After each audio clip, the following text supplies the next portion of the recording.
Hey guys, Alex aka Miggy here, and today's video is requested by a PhD student and a former USC assistant lecturer, COSAT Christoph Pekos. American Psychological Association, short for APA, released the newly drafted Guidelines for Psychological Practice for Boys and Men. Mr. Pekos, who filed complaints in 2018 against Yale University and the University of Southern California for alleged discrimination against male students, has now filed a similar complaint against Harvard University.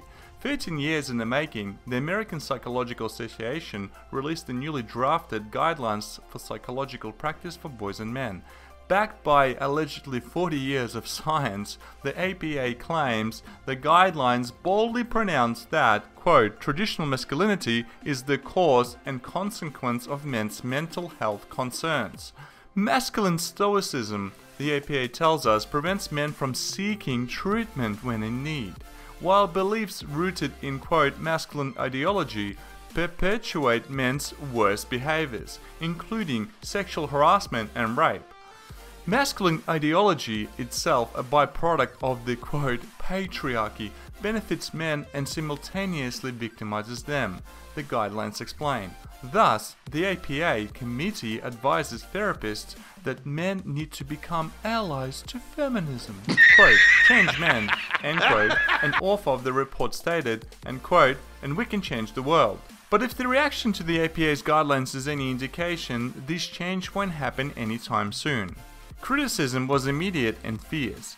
Few outside of a handful of departments within the academy had ever heard of masculine ideology, and fewer still understood how defining traditional masculinity by men's most boorish and even criminal behavior would serve the interests of men or entice them to seek professional help. Instead of passing quietly into the night, as most academic pronouncements do, the APA guidelines did what few such documents have ever done. They endangered a social media maelstrom and likely not only lost professional credibility but potentially created new barriers for men who need help.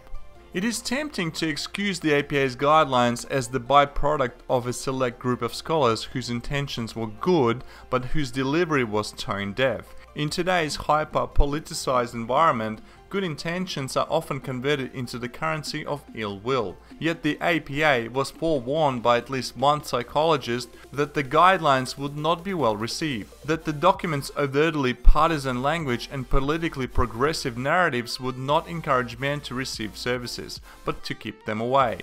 When it becomes clear that those warnings should have been heeded, the APA found itself in an untenable position. Unfortunately, instead of calming the storm by acknowledging the validity of at least some criticism, the APA doubled down, releasing a public statement asserting that the APA supports men and the guidelines had been misunderstood and mischaracterized. In the same statement, they explained, quote, when a man believes that he must be successful no matter who is harmed or his masculinity is expressed by being sexually abusive, disrespectful, and harmful to others, that man is conforming to the negative aspects associated with traditional masculinity.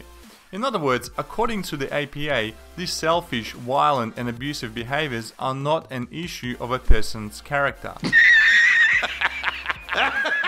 Ooh, what else?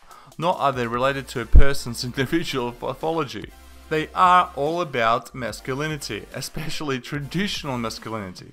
For added authority, the statement was signed by 3 presidents of the APA. What should we make of not only the guidelines but the APA's inept handling of the criticism? To better understand these dynamics, Gillette columnist and psychology professor Clay Routledge, along with criminology professor John Paul Wright and Psychology Today contributor Pamela Perisky, sought commentary from a diverse range of voices, including therapists who focus on men's issues, researchers whose work examines the complexity of men's lives, and writers with diverse viewpoints. While they make no claim that the comments below are representative of the full range of views, they gave authors full editorial control over the content of their commentary and encouraged them to feel free to address both the positives and the negatives within the guidelines. Since they solicited many responses, they asked each contributor to limit her or his response to around 300 words. They are heartened by the criticism that emerged from the APA's guidelines. Why? Because they don't believe that most of the backlash resulted from crass political motives. Instead, much of it was rooted in a deep concern about men and boys. The culture wars have not been kind to men, and data from an assortment of surveys tells us that boys and men are not thriving. Documents can be edited, but goodwill is a commodity no one should erase. If the APA is truly concerned about the mental and emotional health of men, it will recognize the goodwill and constructive intent underpinning much of the criticism, and consider the feedback as a starting point for a broader and more productive discussion of how to most effectively provide successful treatment for boys and men. In other words, the APA went full Gillette on boys and men. Never go full Gillette. Get woke, go broke. So, what do I need from you guys? Well, specifically the man who requested this video is looking for someone who attends Harvard and who is willing to criticize the APA guidelines. Do you know any sympathizers who are Harvard employees or students?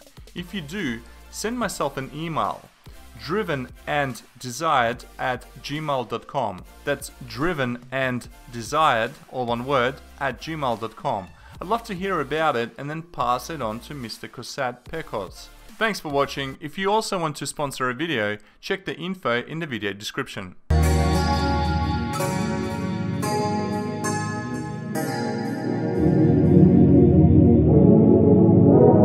Drop the bass, Kitty.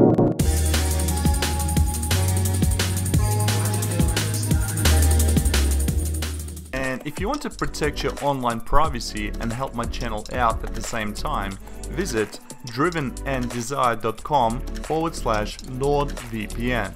If you sign up through that link, I will earn a small commission to keep this channel as well as my other projects like drivenanddesired.com going. Take us out, kitty. I got money in the bank. Shawty, what you think?